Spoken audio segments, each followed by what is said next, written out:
नमस्कार दोस्तों, इंडियनमनी.com हिंदी पर आपका स्वागत है। मेरा नाम है फयाज। रॉबर्ट कियोसाकी का नाम तो आपने सुना ही होगा। अगर नहीं सुना है तो आज सुन लीजिए, क्योंकि ये एक ऐसा इंसान है जिसने कि 20 साल पहले एक कमाल की किताब लिखी थी और आज तक ये किताब एक बेस्ट सेलर किताब के नाम से जानी जाती है। और इस किताब का नाम है रिच डैड पुअर डैड। और उसके बहुत सारे अलग अलग वर्जन्स भी आए हैं। उन्होंने काफी सारे यूट्यूब वीडियोस भी बनाए हैं, उन्होंने बहुत सारे गेम्स भी निकाले हैं और बेसिकली खुद को भी अमीर बनाया और बहुत सारे लोगों को भी इस ज्ञान के बलबूते पर अमीर बनने में मदद की है।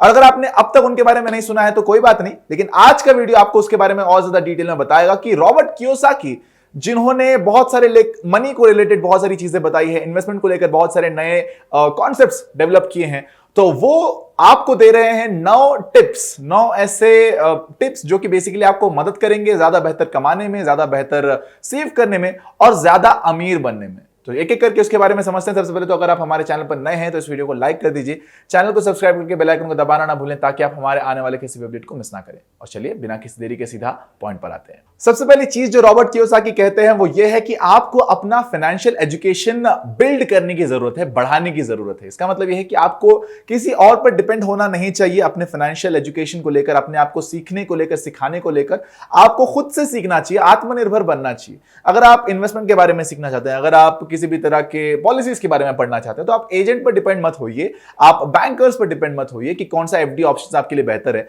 आप खुद से सीखिए, खुद से रिसर्च करिए। यूट्यूब पे कितने सारे वीडियोस आ गए हैं, कितने सारे ऐप्स आ गए हैं, कितने सारे पॉडकास्ट आ गए हैं। अगर आप उनको लगातार सुनते रहेंगे, न्यूज़पेपर पढ़ते रहेंगे, तो डेफिनेटली आपको काफी सारा कुछ सीखने को मिलेगा, काफी सारी नई नई बातें पता चलेंगी। और कॉमर्स इंडीड एक काफी इजी सब्जेक्ट है। कॉमर्स इतना मुश्किल होता तो लोग इंजीनियरिंग वगैरह को मुश्किल नहीं कहते। कॉमर्स को सबसे आसान इसलिए माना जाता है क्योंकि कॉमर्स समझने में इजी है। अगर आपका कॉमर्स बैकग्राउंड नहीं भी है, अगर आपको इन्वेस्टमेंट फाइनेंस समझ में नहीं भी आता था अब तक, अगर आपने ऐसा कुछ पढ़ा नहीं है स्कूल कॉलेज में, तो आप अभी भी सीख सकते हैं। ये इतना इजी है, इतना सिंपल है। डेफिनेटली आपको अपना फाइनेंशियल एजुकेशन बढ़ाने की काफी ज्यादा जरूरत है अगर आप अपने आप को एक अमीर इंसान बनाना चाहते हैं। तो अगली जो चीज रॉबर्ट कियोसाकी कहते हैं वो ये है कि आपको अपने फाइनेंसेस का कंट्रोल लेना काफी ज्यादा जरूरी है। आप फाइनेंसेस को आपको ड्राइव करना चाहिए, आपको उनसे ड्राइव नहीं होना चाहिए, या फिर वो आपको नहीं चलाना चाहिए, आपको उन्हें चलाना चाहिए। बेसिकली होता क्या है कि हम लोगों को लगता है कि यार मेरी ईएमआईज है, मेरा ये है, मेरा वो है, मेरे ये खर्च है, इसको पैसे देने, उसको पैसे देने, यहां से सैलरी आएगी। तो ऐसे हम लोग जिंदगी भर बस इन कमिटमेंट्स को पूरा करने के लिए भागते हैं। लेकिन आपको कंट्रोल, स्टीयरिंग हमेशा अपने हाथ में रखना है, अपने हाथ में कंट्रोल रखना है। और आपको इस पर्टिकुलर गाड़ी को, आपकी जो फाइनेंशियल गाड़ी है, आपको उसको ड्राइव करना चाहिए, बजाय इसके कि आप बगल वाली सीट में बैठे और आपके फाइनेंसेस आपको ड्राइव कर रहे हैं। तीसरी बात जो रॉबर्ट कियोसाकी कहते हैं वो ये है कि आपको सबसे पहले खुद को पे करना चाहिए, अपने आप को पे करना चाहिए। अब इसका मतलब क्या होता है? जैसे हमारी सैलरी आती है, हमको लगता है कि यार हमारे को इतना पैसा रेंट में भरना है, इतना पैसा मेरा ईएमआई में भरना है, इतना पैसा मेरा क्रेडिट कार्ड का ड्यू है वहां भरना है, इतना पैसा मेरा बिजली का बिल है, इतना मेरा इंटरनेट का बिल है, इतना मेरा रूम का मतलब भाड़ा है, इतना मेरा कुक का पैसा है, एक्सेट्रा एक्सेट्रा। हम लोग सबको पैसे देते हैं, सबके उधार चुकाते हैं, लेकिन अपने आप को हम लोग तवज्जो नहीं देते, अपने आप को हम लोग ध्यान नहीं देते। लेकिन अल्टीमेटली हम लोग कमा खुद के लिए रहे हैं, खुद के लिए रहे हैं। लेकिन अगर हम लोग खुद को ही खुश नहीं रखेंगे, अपने आप को पे नहीं करेंगे, तो डेफिनेटली आप बाकी सबको पे करते रहेंगे। और बिजनेसेस भी यही करते हैं। बिजनेसेस सबसे पहले अपने आप को पे करते हैं, अपने सारे एक्सपेंसेस को पे करते हैं, उसके बाद जो पैसा बचता है, अगर बचता है, तो उस पर उनको टैक्स लगता है। इसीलिए उन लोग काफी हद तक अपने टैक्सेस को भी बचा पाते हैं और ये चीज आपको भी फॉलो करना चाहिए। चौथी जो बात रॉबर्ट कियोसाकी कहते हैं वो ये है कि आपके पास हमेशा एक कंटिजेंसी प्लान होना चाहिए। कंटिजेंसी प्लान क्या होता है? कंटिजेंसी प्लान मतलब कि बैकअप प्लान या फिर प्लान बी।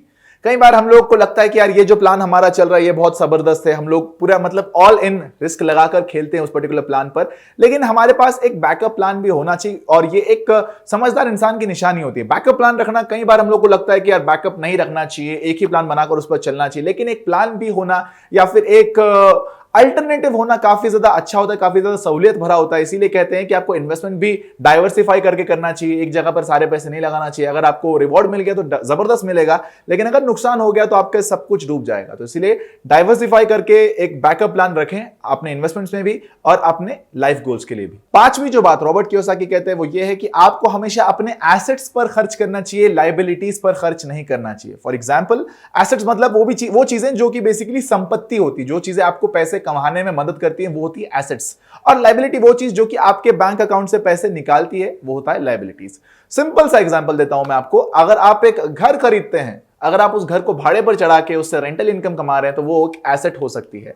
लेकिन अगर आप एक गाड़ी खरीद रहे हैं जो कि आप अपने खुद के पर्सनल यूज के लिए खरीद रहे हैं, अपना खुद चलाने के लिए, ऑफिस जाने के लिए, घूमने फिरने के लिए, मनोरंजन के लिए ले रहे हैं, तो वो एक लायबिलिटी होती है क्योंकि आप उससे कुछ रेवेन्यू जनरेट नहीं कर पा रहे हैं। उसका ईएमआई भरने में आपके अकाउंट से हर महीने पैसे जा रहे हैं, आपके होम लोन को भी चुकाने में आपके अकाउंट से पैसे जा रहे हैं, लेकिन आपको यहां पर रेंटल इनकम भी तो आ रही है।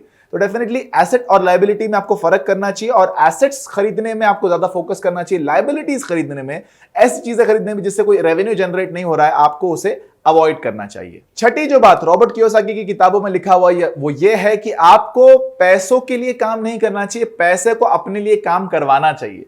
ये बड़ी अजीब सी बात आपको सुनने में लग रही होगी, लेकिन ये बात बहुत सिंपल है। मैंने भी जब ये किताब पढ़ी थी तो मुझे लगा था हम लोग अल्टीमेटली पैसे के लिए ही तो काम कर रहे हैं। हम लोग जॉब कर रहे हैं ताकि हमको सैलरी मिले, हम लोग बिजनेस करते हैं ताकि हमको रेवेन्यू आए, प्रॉफिट आए।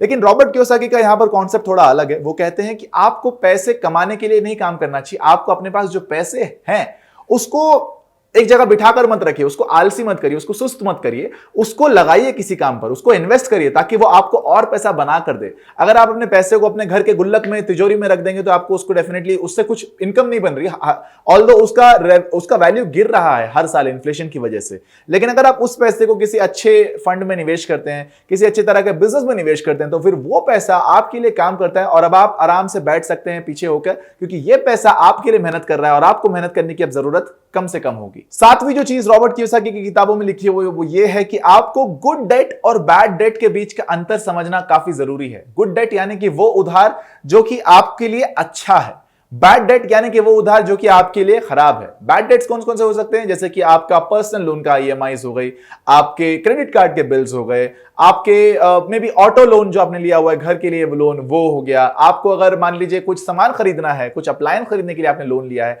तो ये सारे के सारे लोन जो है ये बैड डेट्स कहलाते हैं, ये बुरे उधार हैं। अब अच्छे उधार कौन कौन से? वो उधार जो कि आप ले रहे हैं अपने इनकम बढ़ाने के लिए।